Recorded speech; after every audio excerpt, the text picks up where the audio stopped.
आज जिला ऊना मुख्यालय पर बीजेपी जिला कार्यालय दीप कमल में पूर्व उद्योग मंत्री विक्रम ठाकुर ने पत्रकार वार्ता को संबोधित करते हुए कहा कि आज ऊना जिला के कार्यकर्ताओं की बैठक लोकसभा चुनाव 2024 के मद्देनजर बीजेपी कार्यालय में रखी गई है, जिसमें पूरे जिला भर से कार्यकर्ता इस बैठक में भाग लेने आए हैं। आज इस बैठक में हमने 2024 लोकसभा चुनाव को लेकर रणनीति तैयार की है, जिसमें 2-3 मुद्दों पर सबके साथ चर्चा की गई ताकि 2024 में अधिक से अधिक मतदाताओं तक पहुंचा जाए और ज़्यादा से ज़्यादा वोटों से बीजेपी प्रत्याशी को जिताकर केंद्र में एक बार फिर से मोदी सरकार बनाई जा सके। उन्होंने कहा कि भारतीय जनता पार्टी ने जो कार्यक्रम चलाए हैं उन कार्यक्रमों में बूथ सशक्तिकरण अभियान है, मेरी माटी मेरा देश शामिल है। वहीं हमारी ये जो वोटर लिस्ट है इसका पुनः निरीक्षण किया जाए।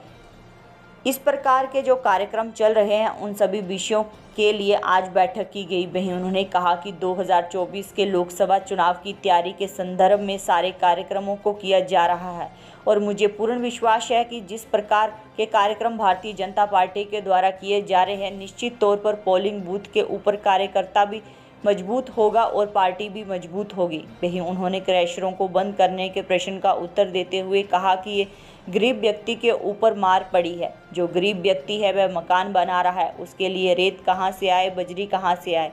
यह जो निर्णय लिया गया है एक यूनिवर्सल डिसीजन लिया गया है।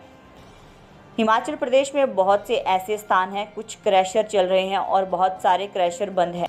ये जो निर्णय लिया गया है अपने कुछ खास लोगों को खुश करने के लिए लिया गया है। जहां पर चीफ पार्लियामेंट्री सेक्रेटरी है वहां पर क्रैशर चल रहे हैं। जिला कांगड़ा के अंदर सारे के सारे क्रैशर बंद किए गए हैं। अगर आपदा आई है तो केवल व्यास के कारण ही नहीं आई है, आपदा सारी नदियों के कारण आई है। यह जो निर्णय लेना चाहिए था वह कुछ समय के लिए हम इन चीज़ों को रोकने के लिए अल्टीमेटम दे सकते थे, लेकिन क्रैशर मटेरियल के लिए गरीब व्यक्ति के लिए मार पड़ रही है और इसके ऊपर सरकार को पुनर्विचार करना चाहिए। इस मौके पर बीजेपी जिला अध्यक्ष बलवीर चौधरी, पूर्व कैबिनेट मंत्री व बीजेपी प्रदेश उपाध्यक्ष वीरेंद्र कंवर सहित दर्जनों कार्यकर्ता उपस्थित रहे।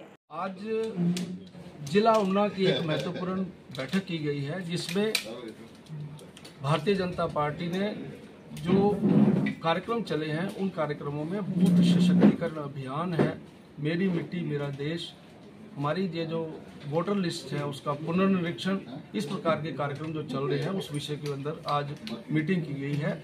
और मैं ये कह सकता हूं कि 2024 का जो हमारा लोकसभा का चुनाव है उस चुनाव की तैयारी के संदर्भ में हम इस सारे कार्यक्रम को कर रहे हैं और मुझे पूर्ण विश्वास है कि जिस प्रकार के कार्यक्रम भारतीय जनता पार्टी द्वारा दिए जा रहे हैं, निश्चित तौर से पोलिंग बूथ के ऊपर कार्यकर्ता भी मजबूत होगा और पार्टी भी मजबूत होगी। सर एक क्वेश्चन था इसके ऊपर,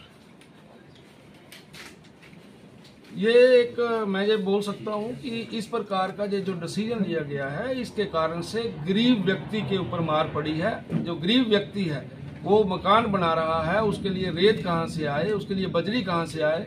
और ये जो एक डिसीजन लिया गया है ये कोई यूनिवर्सल डिसीजन नहीं लिया गया है। हिमाचल प्रदेश में बहुत से ऐसे स्थान हैं जहाँ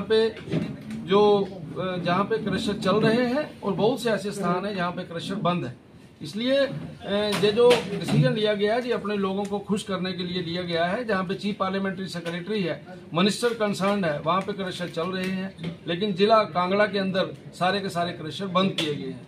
अगर आपदा आई है तो वो केवल और केवल ब्यास के कारण से नहीं आई है, आपदा सारी नदियों के कारण से आई है। इसलिए ये डिसीजन जो लेना चाहिए था वो डिसीजन यही होना चाहिए था कि कुछ समय के लिए हम इन चीज़ों को रोकते, लेकिन अल्टीमेटली गरीब व्यक्ति के ऊपर जो मार पड़ रही है और इसके ऊपर सरकार को पुनर्विचार करना चाहिए।